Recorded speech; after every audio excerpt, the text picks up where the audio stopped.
Chapter 1, concerning Heimir and Aslaug. Now the news came to Heimir in Heimdallr that Sigurd and Brynhild were dead. Their daughter Aslaug, who was Heimir's foster daughter, was 3 years old at the time, and Heimir knew that someone would search for her and try to kill her and wipe out her family line. And he mourned so much for the loss of Brynhild, his foster daughter, that he could not hold on to his kingdom or his wealth, and he knew that he could not hide the girl there. So he had a huge harp made, and he hid Aslaug inside of it together with many treasures of gold and silver, and then he wandered north through many lands until he came here to Scandinavia. This harp was so skillfully made that he could take it apart and put it back together in sections.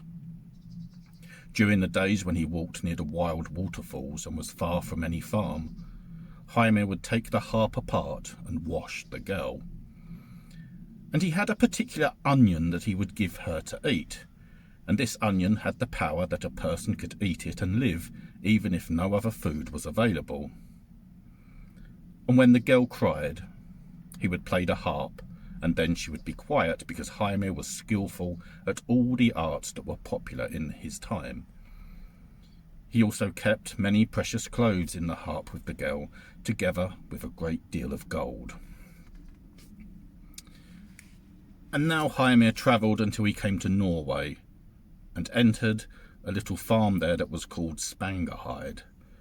The man who lived there was named Aki, and his wife was named Grima, and there were no other people besides them there.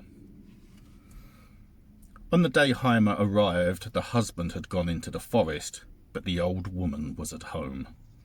She greeted Heimir and asked what sort of man he might be. He said he was a beggar, and he asked the old woman to let him stay the night. She said not very many guests visited, but that she would be hospitable to him if he thought he needed to stay there.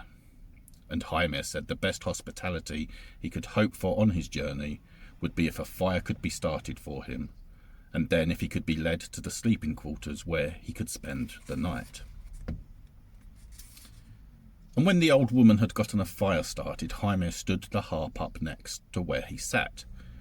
The woman spoke constantly, and her glance often turned towards the harp, because it happened that a piece of precious cloth hung out from inside it. And as Heimir was warming himself up at the fire, she saw a precious golden ring that appeared from underneath his tattered clothes, because he was poorly dressed. And when he had warmed himself and was comfortable, he ate dinner. And after this he asked the old woman to show him to the place where he could sleep for the night. Then the old woman said that it would be better for him to sleep outside than inside, because I am often talkative with my husband when he comes home. Heimir said it was her decision to make, so he went outside with her. He took the harp and kept it with him. The old woman went out and led him to where there was a barn, and said that he could situate himself there, and that she thought he could enjoy a night's sleep there. And now the old woman left, and did the chores she needed to do, and Heimir went to sleep. Aki came home as the evening drew on, and found that his wife had done few of the chores she was supposed to do. He was angry when he came home, and he spoke to her roughly, because everything that he had told her to do was undone. He said that there was a lot of difference between how much he and she enjoyed their day, because he had to work more than he could every day, but she wouldn't do anything useful. "Don't be angry, husband," she said, "because maybe in a short time you'll be able to do something that will make us happy for the rest of our lives." "What is that?" he asked.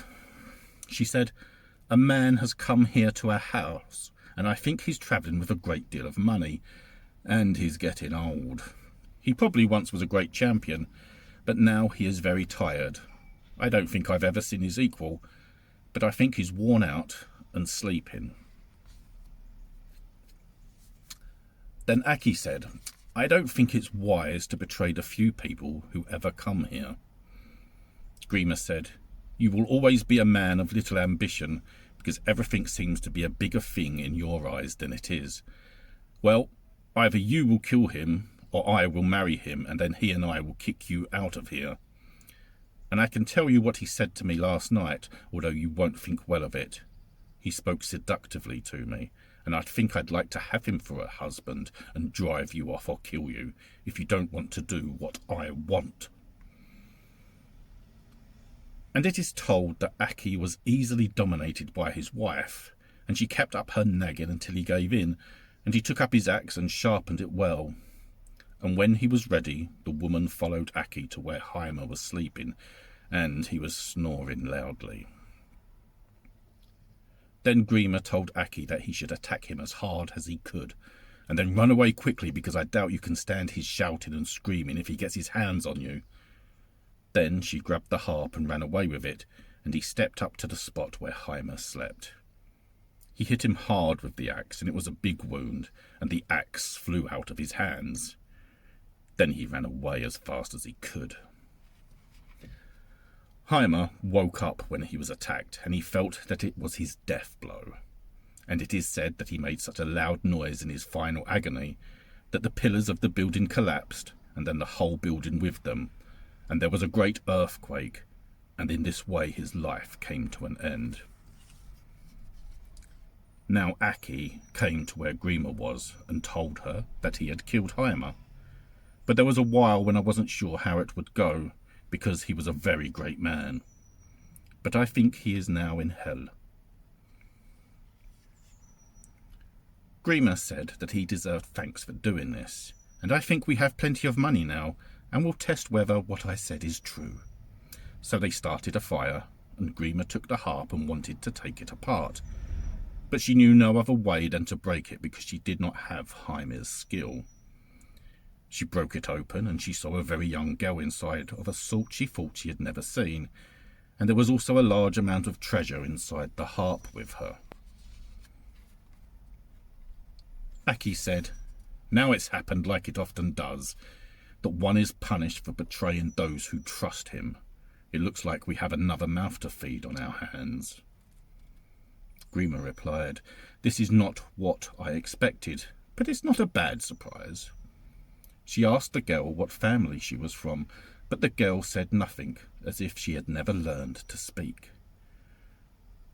"Now it's going as I expected, that our evil deed has brought us evil," said Aki.